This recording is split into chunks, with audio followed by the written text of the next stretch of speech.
آج ہم ایک ایسی شخصیت کی بات کریں گے جس نے مشرق وسطیٰ کی تاریخ پر بہت گہرے نقوش چھوڑے۔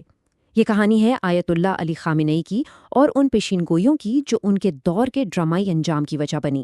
یہ تاریخ یہ نہ صرف ایران بلکہ پورے مشرق وسطیٰ کے لیے ایک نئے اور آپ کہہ سکتے ہیں کہ ایک غیر یقینی دور کا آغاز تھی۔ خبر ایک دم سے آئی اور پوری دنیا میں پھیل گئی۔ ایک ایسی شخصیت جس نے تقریباً 4 دہائیوں تک خطے کی سیاست کی سمت متعین کی، اس کا خاتمہ اس طرح ہوگا، یہ شاید ہی کسی نے سوچا ہو۔ تو سوال یہی ہے، اور اس پورے تجزیے کا مرکز بھی یہی ہے، آخر یہ سب ہوا کیسے؟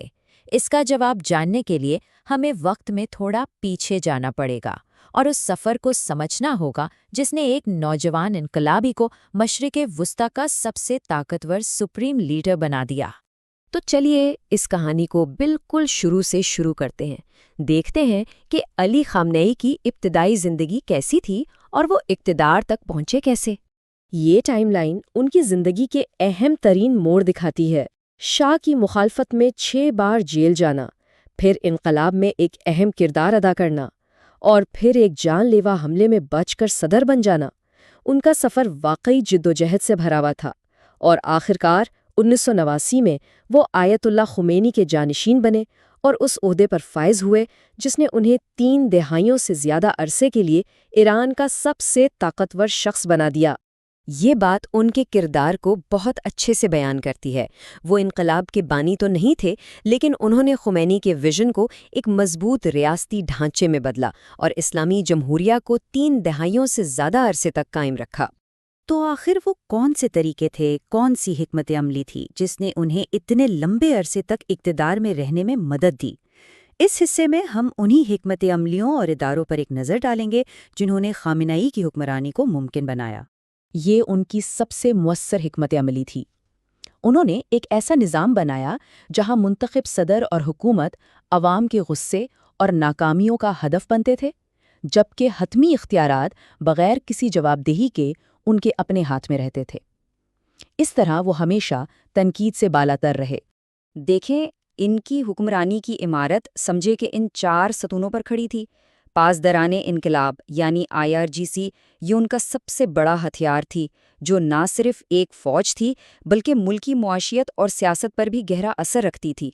ملک کے اندر بسیج ملیشیا کسی بھی مخالفت کو سختی سے کچلتی تھی، جبکہ کنٹرولڈ الیکشنز کے ذریعے جمہوریت کا ایک تاثر دیا جاتا تھا اور پراکسیز کے ذریعے بیرونی دشمنوں کو ملک سے دور رکھا جاتا تھا۔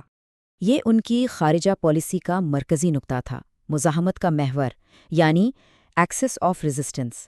اس نیٹ ورک کے ذریعے ایران نے براہ راست جنگ میں شامل ہوئے بغیر پورے خطے میں اپنا اثر و رسوخ بڑھایا۔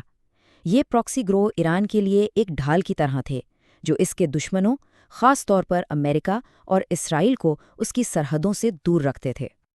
اور اب ہم آتے ہیں اس تجزیے کے سب سے دلچسپ حصے کی طرف، خامنئی کی وہ مسلسل تنبیہات اور پیشین گوئیاں جو وہ کئی دہائیوں سے اپنے دشمنوں اور دنیا کے بارے میں کرتے آ رہے تھے۔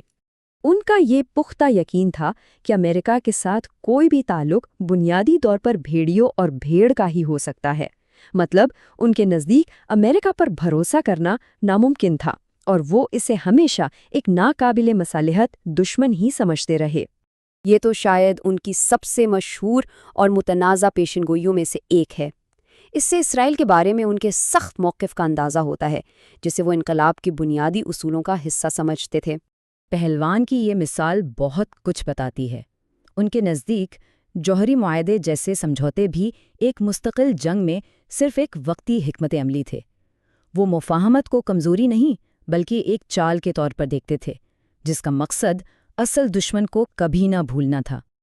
یہ وہ 4 بنیادی قدریں تھیں جو انہوں نے آیت اللہ خمینی سے ورثے میں پائی تھیں، اور ان کی تمام پالیسیوں کی بنیاد بھی یہی تھیں۔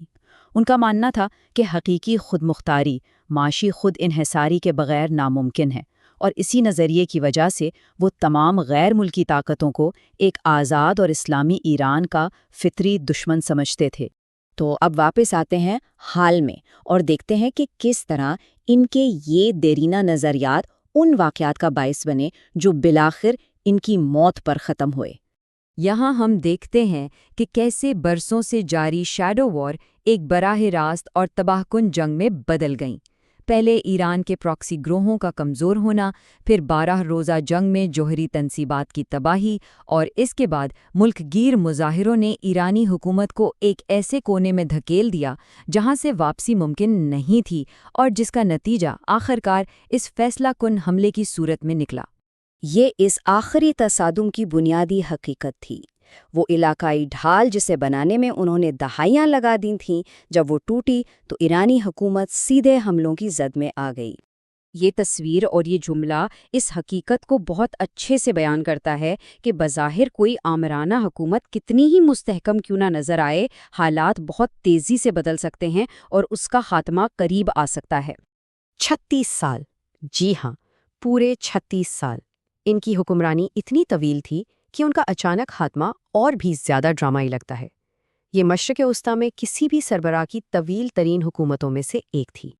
ان کی موت کی کہانی اس آخری تفصیل کے ساتھ مکمل ہوتی ہے۔ یہ منظر بتاتا ہے کہ وہ آخری لمحے تک اپنے فرائض میں مصروف تھے۔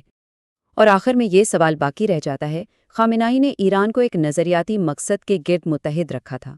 ان کے بعد کیا ایران ایک قوم کے طور پر اپنا مستقبل طے کرے گا یا پھر اسی مقصد کی راہ پر چلتا رہے گا؟ اس کا جواب تو آنے والا وقت ہی دے گا۔